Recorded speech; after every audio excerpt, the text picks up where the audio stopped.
சுவாமி படத்தை சுத்தம் செய்யும் போது இந்த தவறை மட்டும் செய்து விடாதீர்கள்.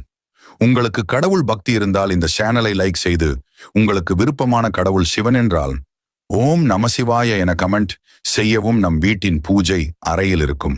சுவாமி படத்தை சுத்தம் செய்யும் பொழுது இந்த தவறை மட்டும் ஒருபோதும் செய்துவிடக்கூடாது. நாம் பயன்படுத்திய பழைய அழுக்கு துணிகளை கொண்டு சுத்தம் செய்யக்கூடாது. அதற்கென்று ஒரு தனியாக துணி வைத்துக் கொள்ள வேண்டும்.